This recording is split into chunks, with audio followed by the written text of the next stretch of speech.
So, some while ago, my friend Ryrk, who you can see in season 1 and season 2 games because he often played with me, just messaged me and, joked around with me.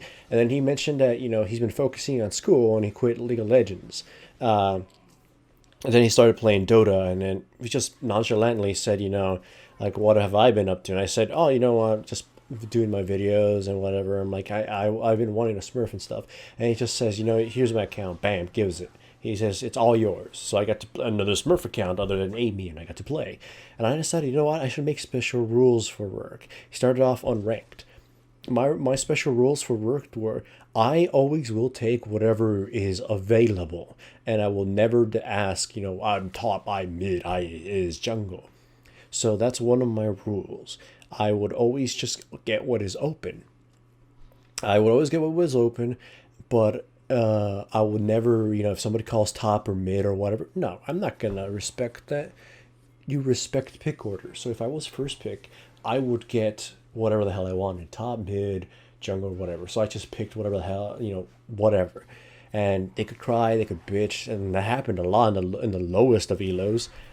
But I went on. That was one of the rules. Another one is I could not mention I am Stonewall, and I would not talk. I would be very minimalistic of what I say.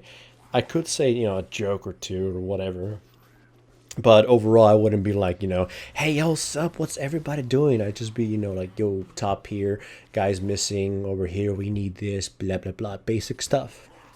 I wouldn't, try to aggravate anybody. I wouldn't try to make anybody feel better. Those were the rules. I wanted to sort of simulate what it would be to be a nobody just playing whatever I could for the limited pool of champions this account had and trying to get to platinum. That was my entire goal.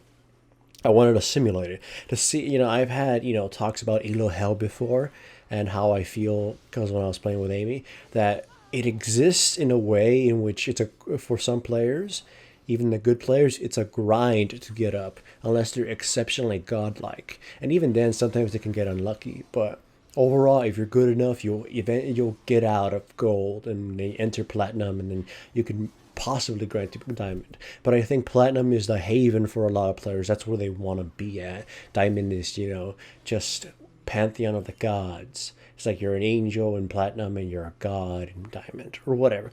And then in challenger, you are a god. Like, you are the head honcho. You're Zeus. You're, spaghetti. Anyways, the point is like the work actually had a ridiculously difficult time. I felt it was pure unluckiness in a lot of situations. Like Amy just kind of fucking destroyed everything, and I got it to platinum really quickly. But Ryrk, like a lot of bad streaks of just awful teammates, and my MMR seemed to drop. I would only gain about 3-4 points per win. I was just like, Jesus Christ, how the hell did this happen? I was playing the top champions, Jarvan and shit. And even I would stomp my lane, then my teammates would somehow just flounder and lose. Or I would have a difficult time, not in my lane, but in team fights or whatever. And I was just wondering, how the hell is this happening? After that, I was a little bit discouraged, but then I just started playing whatever the hell I wanted, Garen, Teemo, and everything. A lot of it involved counterpicking. And holy crap, was this a lot, not only better, but really fun. I played a lot of top lane, I played a lot of mid lane, and you'd be surprised at how real is that statement where they say take advantage of the mistakes and you'll see how magnified your ability to win is. A lot of people in these elos, like we all know this, and a lot of people somehow get mad when they're reminded of this, are fucking awful at this game. And some of them are awful mechanics wise, but a lot of them turn out to be pretty decent with their mechanics, last setting a little bit, proper ability usage sometimes, but their decision making is just awful. Like some players are just so they're how you say they're stupidly aggressive. They try to be all, in your face and brave, and then they fucking die. That's like being aggressive is a good thing. Being stupid isn't, and oftentimes that's what it boils down to. A lot of these players do some stupid things, and if you take advantage of them, you will probably win.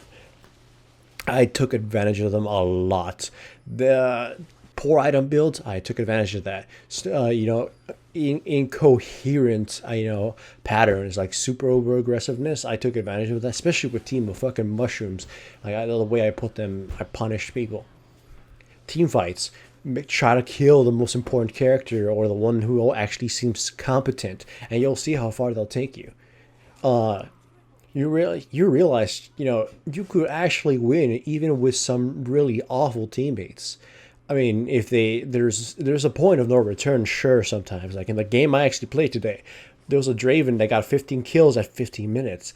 It was 1 kill per minute, and I'm not even joking about that. If I were to have that clip, like if I bothered to record it, it would be depressing. Just bottom lane. I think they were trolling by the way they were speaking in top lane. I mean, all chat. There was a lot like you learn to hate people a little bit, but at the same time, you got to trust your teammates. I've just learned, you know what? Never bitch about picks. You can win whatever the fuck you want, even if you get counterpicked. If your opponent is stupid, you'll take advantage of them. It's like you all saw that game where I was Garen and the Jace, jumped me and it just died. It's like the fuck you gonna do against in level 2 Jace? I'll just kill you. There's a lot of overestimation of of their own abilities. It's like it's that whole stereotype of these players only play whatever they see on the stream is pretty freaking true. They play whatever they see on stream. They get punished because they don't actually understand why they're supposed to do certain things, and they completely are oblivious. They're oblivious to certain champions' abilities, like Mundo. Mundo is a champion I used a lot, and he just fucking breaks people's necks in the lower levels because they're like, Mundo won't do any damage. Holy fucking shit, Mundo does a shitload of damage. Oh my god, Rammus ain't gonna do anything. Holy motherfucking hell, Rammus is really painful to try to attack. Oh my god, Garen. Oh my god, Timo. They just underestimate every single thing they're not used to, and so bad decisions, bad builds, bad whatever. I mean, bad decisions, bad builds, bad champions. I mean, bad champion underestimations, all this other stuff. It all boils down to one thing that I've observed. The players in the lower levels may be mechanically savvy, but they severely lack knowledge. And I feel if players, thanks to my adventures with Ryrk, if players would just sit down and analyze a lot of the knowledge in this game, a lot of the knowledge that Riot seems to not want players to research for whatever reason, like burden of knowledge, they would get better if they were to take the knowledge, apply it, understand why they're supposed to do certain things and why this makes sense. They would get better. And I speak to all of you. I don't know what I'm saying this. Like all of you should really just sit down, read guides, understand them, put them in practice, and go through the hoops and of suffering and whatever, and eventually go get your asses out of Elo Hell too.